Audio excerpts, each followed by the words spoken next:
Olá pessoal, como a gente combinou nas nossas últimas conversas, vamos aqui dar prosseguimento um pouco ao componente de pluralidade imagética através desse outro mecanismo que são os vídeos. Embora seja uma aula gravada, é bom lembrar sempre que a nossa interação continua com os nossos canais de diálogo sempre disponíveis para todos. A ideia é quanto mais interação a gente consiga, mais eficiente vai ser a nossa conversa, mais eficiente vai ser a nossa produção de conhecimento, mais satisfeitos a gente vai ter a chance de sair dessa conversa toda. E aí no nosso primeiro encontro, diante daquela confusão toda com a tecnologia, a gente acabou propondo a leitura do texto Apareço, Logo Existo.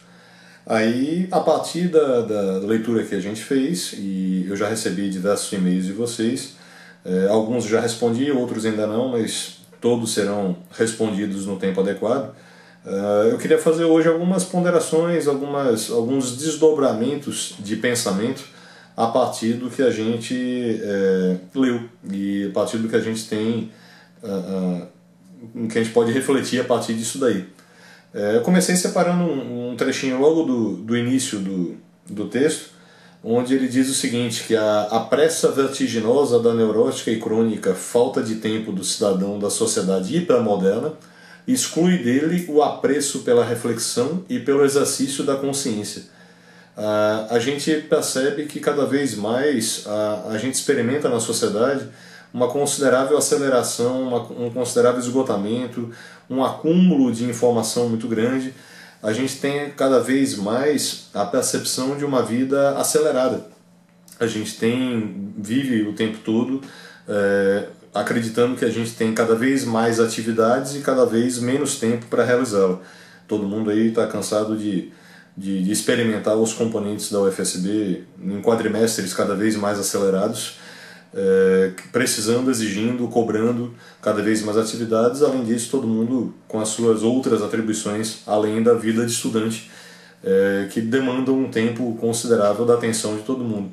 Então a gente percebe que dentro dessa circunstância contemporânea a gente não pode mais experimentar nem querer exigir a manutenção de uma forma de ensinar e uma forma de aprender. A gente percebe que cada vez mais é necessário novos caminhos, novas formas de aprendizado. Eu estava lendo essa semana um texto do professor José Moran, da USP, onde ele diz o seguinte, que não se justificam mais certas tradições no ensino. A gente não pode mais entender o ensino da mesma forma que entendia antes. Por quê? Perde-se muito tempo com uma aula tradicional, aprende-se consideravelmente pouco, acabamos desmotivados, tanto professores quanto estudantes, os envolvidos no processo. Então professores e alunos acabam tendo a sensação de que muitas aulas tidas como convencionais estão ultrapassadas. E aí vem a pergunta, como educar, como aprender diante dessa sociedade cada vez mais interconectada, cada vez mais acelerada, cada vez mais afeita às tecnologias. E ele aponta como caminho, adaptando programas, adaptando formas de agir, formas de produzir conhecimento e moldando o espaço da sala de aula para convertê-lo num espaço de pesquisa, de investigação, de produção de saber de forma coletiva. Não mais aquela percepção passiva que todo mundo sabe do dito tradicional do ensino. Seria uma adequação do processo à lógica contemporânea dessa aceleração da sociedade contemporânea. Essa lógica de uma sociedade que exige cada vez mais o imediato, o instantâneo, o rápido. Ensinar e aprender hoje acaba exigindo de você, envolvido nesse processo, flexibilidade espaço-temporal, ação pessoal e ação de grupo, menos conteúdo fixo, processos mais abertos de pesquisa, cada vez mais abertos de comunicação. De novo, não à toa a gente está aqui exercitando esse espaço da aula, exercitando essa produção de conhecimento através do vídeo. Numa aula que está sendo vista por alunos matriculados num componente, mas pode ser vista por qualquer pessoa que tenha interesse na produção desse conhecimento. Isso acaba sendo, de qualquer forma, enriquecedor, mesmo em meio a toda a efemeridade da lógica das imagens, da lógica da sociedade contemporânea. Mas a gente acaba experimentando que cada vez mais informações, a gente tem informações demais e mais dificuldade de escolher quais são as informações mais significativas. A gente acaba experimentando uma dificuldade desse mundo de informação disponível, integrá-las dentro da nossa mente, dentro da nossa vida. Você agora mesmo deve estar assistindo esse vídeo através do YouTube, pode ter aí do lado uma aba do Facebook, uma aba do seu e-mail, uma aba de um portal de notícias, de um blog de notícias, e diante de tanta informação disponível que você tem aí, selecionar qual é conveniente e qual não é sempre um desafio. E a gente experimenta essa dificuldade o tempo inteiro. Não à toa muita gente reclama de falta de concentração, falta de capacidade de se organizar diante de tanta possibilidade de leitura, tanta possibilidade de caminho. E quem traz isso para a nossa lógica são as imagens. E aí cabe um parêntese da gente refletir um pouco sobre qual é a lógica de funcionamento da sociedade contemporânea.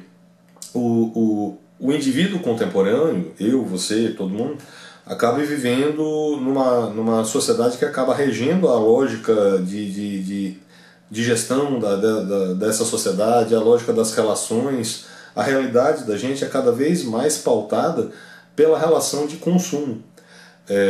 O processo de globalização reorganizou as diferenças e acaba trazendo para nosso modo de agir, nosso modo de pensar, para definir quem nós somos, o consumo. O consumo acaba surgindo como um elemento significante, organizador, diferenciador, classificador das noções até de cidadania, por exemplo.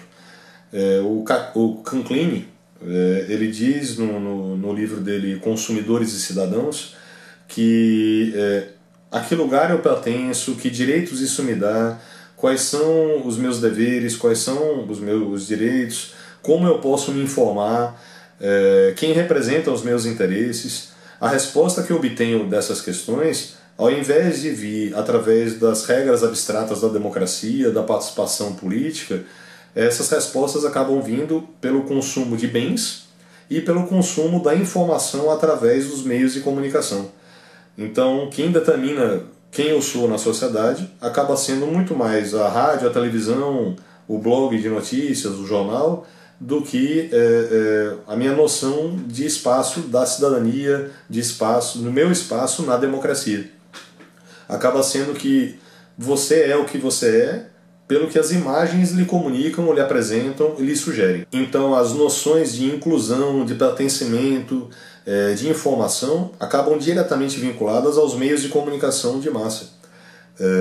Todo mundo já deve ter visto alguma matéria do tipo: você está lá com um problema na sua rua, um buraco, um vazamento, ao invés de você acionar o vereador, o prefeito e determinadas empresas públicas para cobrar a resolução do problema, você liga para o radialista, você procura o programa de TV e pede que se denuncie essa situação para resolver o seu problema. É uma distorção trazida por essa lógica contemporânea de extrema valoração das imagens, essa extrema valoração das relações de consumo, do consumo de bens e do consumo de informação através dos meios de comunicação. O texto que todo mundo leu, o Apareço Logo Existo, que para quem não viu, na descrição do vídeo eu vou colocar o link para o texto, ele cita o Guy Debord quando ele fala da sociedade do espetáculo.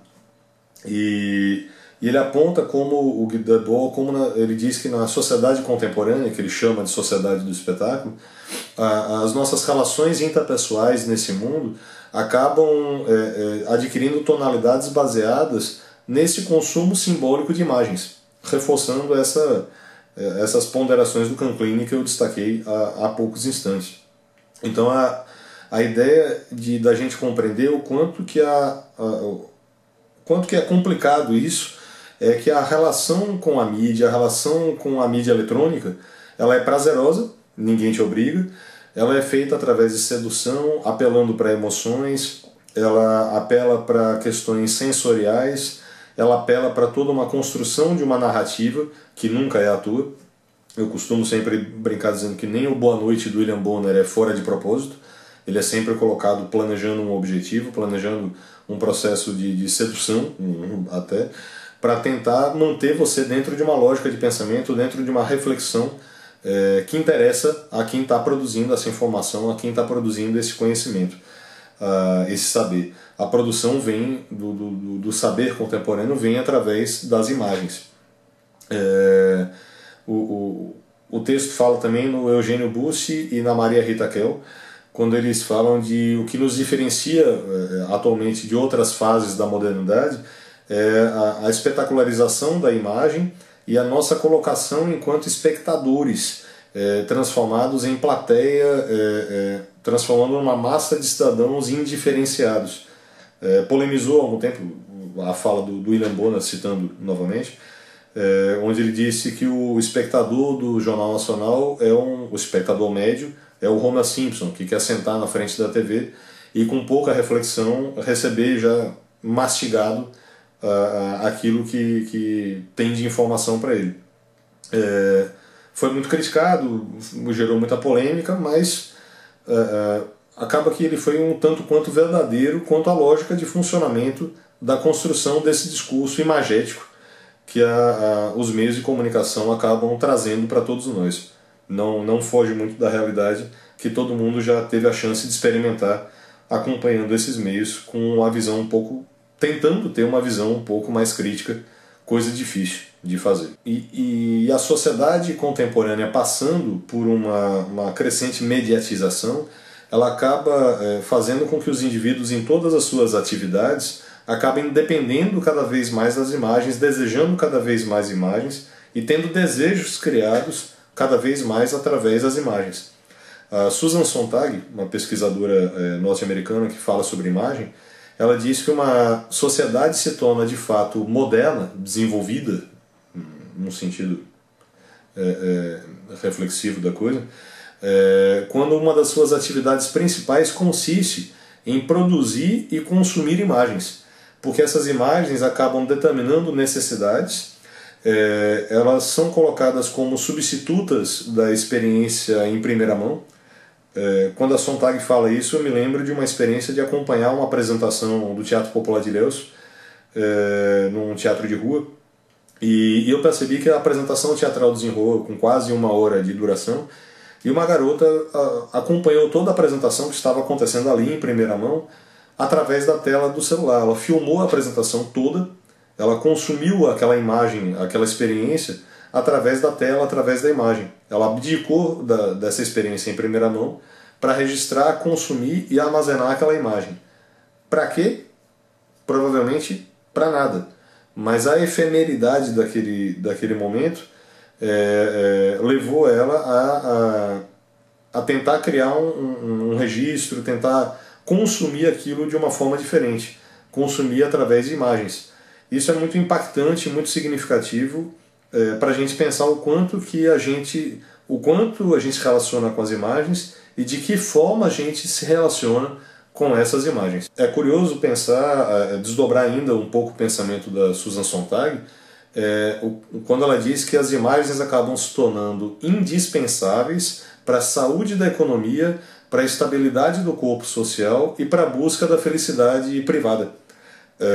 Se a gente pensar em estabilidade do corpo social e pensar no uso da imagem em processos político-partidários, que a gente vivenciou há pouco o processo eleitoral e tem vivenciado diversas tensões em relação ao governo federal, a gente vê o quanto que a construção de imagens acabam diretamente se impactando nessa estabilidade do corpo social. A definição de que camisa você veste, de se você é esquerda, se você é direita, qual é o caminho que você está defendendo, qual a bandeira que você está empunhando, acaba sendo extremamente impactadas através das imagens construídas. A ideia da busca por essa felicidade privada que a Susan Sontag fala, os seus desejos são criados, as suas necessidades são criadas através de imagens. Você quer trocar de celular, você quer comprar um carro, você quer se vestir de uma maneira ou de outra, mesmo que seja para ir contra o sistema, para questionar o sistema, as imagens acabam impactando e determinando quais são os parâmetros que você vai seguir, quais são os interesses que você vai ter despertados, quais desejos vão ser motivadores da tua relação com essa sociedade pautada no consumo. É bem interessante a gente tentar pensar um pouco sobre isso também. E olhando para essa sociedade tão pautada nas imagens, é interessante também a gente observar que nem sempre foi assim. O Gilbert Durand, um filósofo francês, ele tem um livro chamado O Imaginário, onde ele fala um pouco desse iconoclasmo endêmico que ao longo da história aparece. Ele fala da questão de se proibir a produção de imagens como substitutas do divino já expressa na Bíblia, e aí ele fala que a união desse iconoclasmo religioso com os pensamentos filosóficos oriundos aí de Sócrates, baseados numa lógica binária, uma verdade e uma não verdade, acaba se construindo um caminho único para a verdade. E aí o Durand desdobra o pensamento dele, dizendo que ao longo dos séculos, por vários momentos, a imagem é tida como como menor na lógica da produção do conhecimento, e o único modo de se alcançar a verdade seria através da experiência dos fatos. Mas principalmente a partir de Aristóteles, quando ele acreditava que a verdade surgiria através da dialética, gerando uma verdade e uma não verdade. Se a gente entende que a imagem acaba sendo muito ambígua para poder classificar nesse parâmetro tão objetivo entre verdade e não verdade, naquele momento elas eram entendidas como com menor potencial, com uma desvalorização enquanto elemento cognitivo.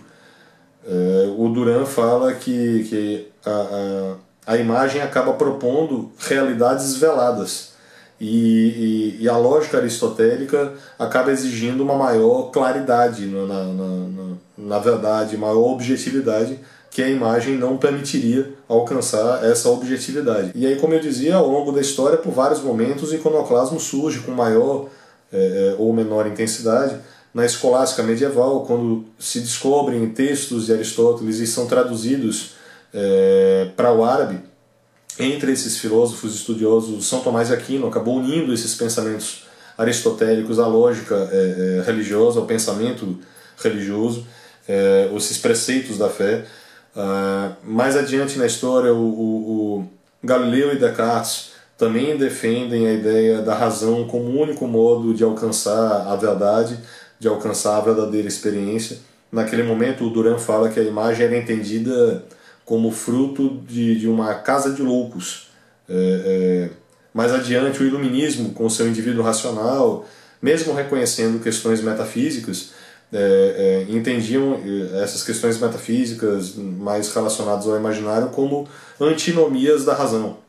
Elas acabavam sendo questões menores, e que o meio para a verdade seguia sendo o indivíduo racional, o indivíduo pautado na razão. E aí o Durand acaba amarrando o pensamento dele com uma curiosidade que ele destaca como é curioso observar que toda essa resistência ao imaginário, a questões subjetivas, a questões relacionadas à imagem, e essa extrema valorização da racionalidade, da objetividade e, consequentemente, da lógica científica, acabou oportunizando o caminho para a formação daquilo que hoje a gente chama de civilização das imagens.